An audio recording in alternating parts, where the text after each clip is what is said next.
Hello chess friends and welcome to your Out of Chess channel and welcome to an amazing game that I prepared for you today. We have here really the clash of the titans. We have here the battle of two former world champions.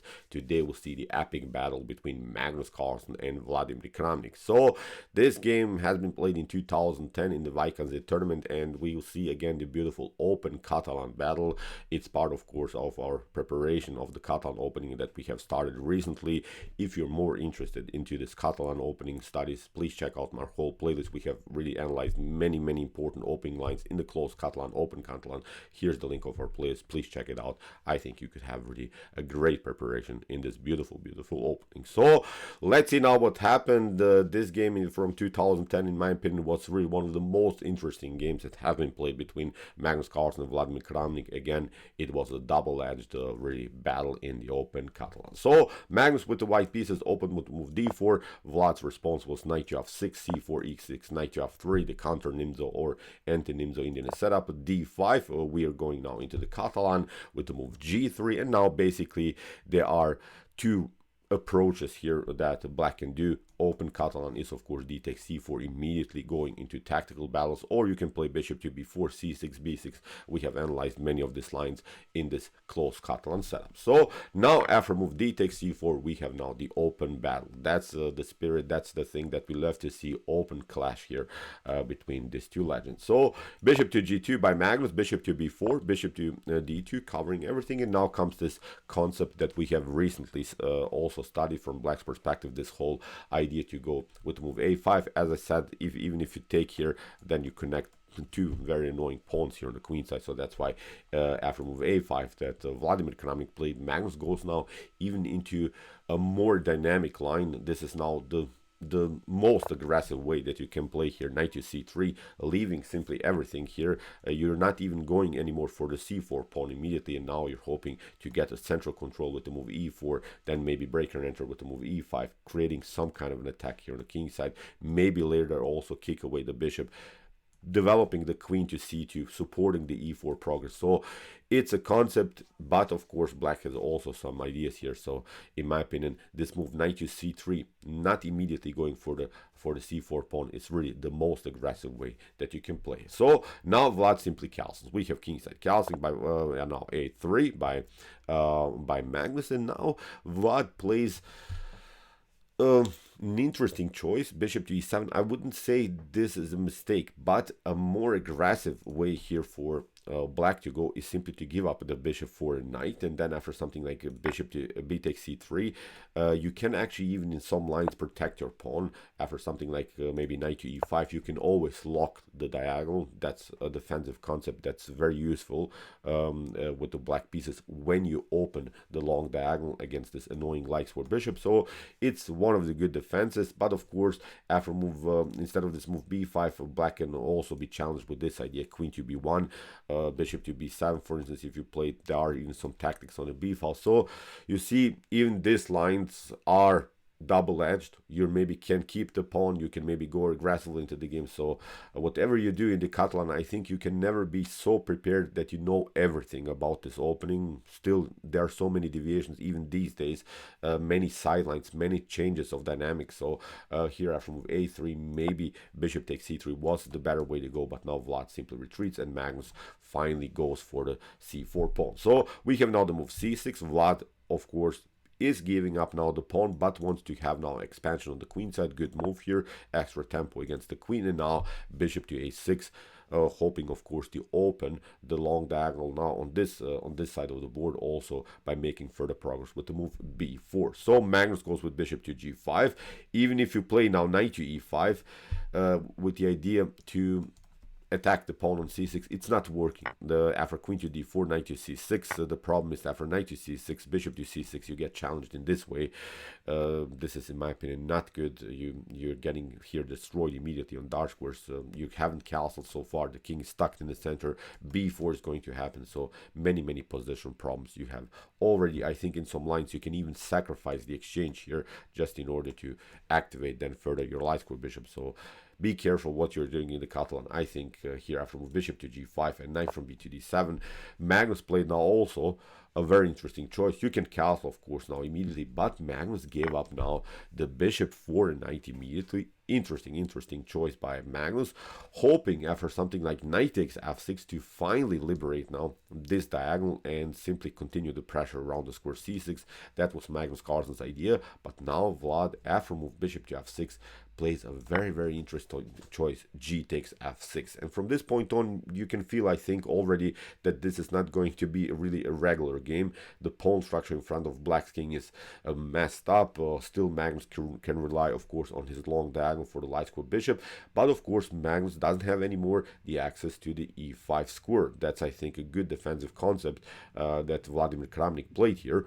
Good defense, but of course it creates also a messy structure. So as I said, many opportunities are here for both sides. So Magnus goes now for the queen to c2 idea. As we said in the beginning, he wants maybe also further to attack now the center with the move e4. So we have now b4. Vlad is not waiting here. He knows white king is still stuck in the center. We have now knight to a4 and now rook to c8 here by Vladimir Kramnik. He wants now finally to break and enter here with the move c5, and of course he gets out of this tactical mess of the light square bishop. So now Magnus finally castles, and here Vlad rushes a little bit. Here he played, in my opinion, a move that simply gives Magnus Carlsen here a pleasant game. A better choice is simply to play bishop to b5. The most important thing about this move is to notice that you have a great control of the d5 square. D5 score. You see now why it was so important to control the d5 score, because Magnus will break and enter here with this very important move. Look at this, bishop to b5, or you can also play something like b takes c3, waiting a little bit with this move c5 because this was simply too rushed. After move c5, Magnus plays now the brilliant d5, sacrifices a pawn just in order to create new weaknesses in Black's camp. Look at this, many really squares that we can attack immediately. From this point on, I think White should be better here. White should have, I think, a decent advantage in the game. Vlad gets okay. He's fun on the queen side, but actually on the queen side nothing is happening. Now there are, as I said, many weaknesses that you can attack, but now the follow-up, Magnus Carlsen didn't play in his best way. He should have simply played rook from f to d1. Look how dangerous really the Catalan can be. This wasn't played in the game, but this was just my home analysis, of course, with some stockfish engine, because you have to be really a monster here to know every possible tactical sequence. But rook from f to d1 would be really an interesting line. Look at this, you play something like d4, you fix your structure, but now comes this idea. A takes b4, we play queen to f5. Very hard to see, of course, this kind of a pervert line. Look at this, queen to f5. You play something like king to g7 in order to improve your position of the king and also maybe get the rook somehow to the defense of the h7 square. But now look at this, knight to c5 is, in my opinion, so destroying for Black. If you play something like knight to c5, rook takes d4, you have to step back. A rook to g4 is simply winning the game. You're getting here this hereditary into the game, so you can resign immediately. So, for instance, instead of this move knight to c5, you can also play, of course, rook to c5, but nothing dramatically changes. Queen to g4, you step back, and now you see the knight on c5 is not controlling the a6 bishop anymore, so now we can take, and this position is falling apart. d4 is weak, then of course maybe even the knight on d7. Still, you haven't solved the positional problems of the f5 square, so in my opinion, again, a one-way ticket here in White's favor. This was the way to go here for Magnus. Rook from f to d1, and you're controlling everything. Black needs here to advance the pawn to d4 in order to somehow stay in the game. So messed up game here for Black for sure. But Magnus, instead of this move rook from f to d1, played bishop to h3. Fully strange plan now. Of course, with the idea to maybe play something like bishop to f5 and maybe hit the pawn on h7.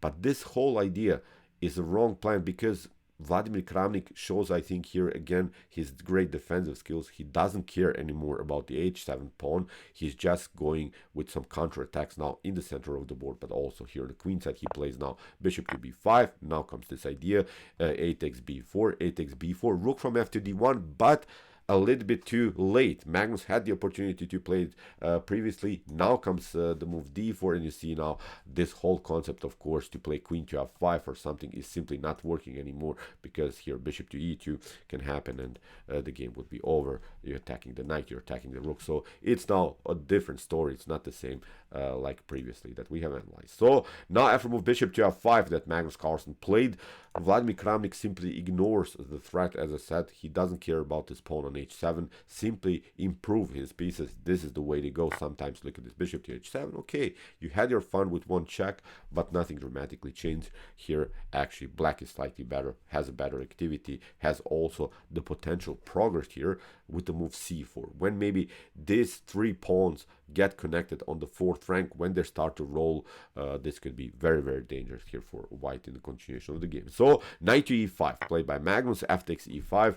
Here you can feel the dynamic position here of blacks. Black is again simply pushing the pawns further. We have bishop to f5, rook to c6. Good move by Vlad, simply controlling new attacking opportunities for white, so controlling of course also the sixth rank, getting simply a new defender into the game. Queen to e4, rook to h8. Vlad is first of all defending everything here. We have queen to e5, bishop to f6. Magnus got his pawn, but now basically he activated the further pieces of black. So here Vlad has now the powerful bishop pair, and as I said, still the main goal remains to play something like c4 and let the pawns roll here on the queen side. Queen to e4, we have a rook to e8 hitting the queen. Queen gets here, and now king to f8 here played by Vlad, and now comes another mistake here by Magnus Carlsen, which I think costed him the whole game. Again, a wrong plan.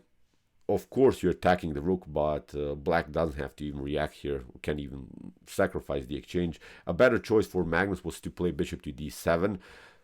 Again, very hard to see. I think this is only viewable with the Stockfish engine. Look at this. You play something like bishop to d7, allow this idea, bishop to e2, you step back, bishop to d1, rook to d1, and now after something like rook to e6, bishop to c6, rook takes c6, there is now this beautiful defensive move, b3, and this move b3 would actually control somehow this 3 versus 1 pawn majority on the queen side with the concept knight to b2, knight to c4, trying maybe to create a blockade. I think black has to even in some lines push immediately the pawn. If you allow maybe knight to b2, knight to c4, or knight to d3 controlling everything, then black doesn't have any more attacking chances on this side of the board. Still, of course, also in some lines black's king is in danger, so this was the only chance now for Magnus to make something in this game. He played bishop to e4, allowed now Vlad to simply advance the pawn. Vlad sacrifices the exchange, doesn't care.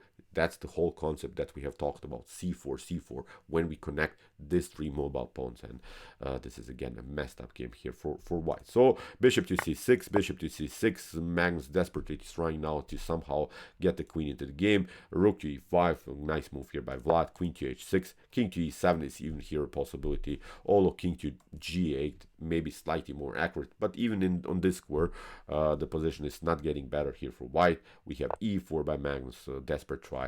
Look at this, Vlad is simply passing through. He connects again his 3 pawns. He's just letting them roll, so it's game over I think here for white for sure. So queen to e3, bishop to e4 played by Vlad. We have knight to b6, another blunder by Magnus Carlsen, but whatever you do, even if you play rook to e1, then bishop to c6, we attack. You can maybe get the queen somehow into the game, but we can even trade off the queens after something like queen to d6, king to d6, rook to e5, bishop to e5. Again, not so many things have changed here. Again, these 3 pawns are rolling with the support of the bishop pair. Again, it's a messed up game. So Magnus made a huge mistake here, which allows now Vlad to even grab the knight. We have here bishop to b7, attacking the queen. The queen has to now step back, and Vlad takes another piece here, has now 2 bishops for the rook. We have queen to c4, rook to e2. Here we have rook to f1, and actually in this position even Magnus Carlsen resigned, but there's nothing that can be done. We'll simply play bishop to d4. There's simply no good defense anymore to protect your f2 pawn. You have to sacrifice the rook in some lines. You can even get checkmated. So incredible game. in my opinion, really a beautiful dynamic game in the Catalan opening. Shows how accurate you have to be in these types of position. You have to be really a tactical monster, because you saw that Magnus had his chances here, because Vlad maybe played tiny little inaccuracies, but you have to really find the sequences, find the opportunities, find the tiny little squares on the position, try to find at least something. But you see, Magnus didn't make it, played a couple of passive moves, found, I think, the wrong plan with this whole bishop to h3 move.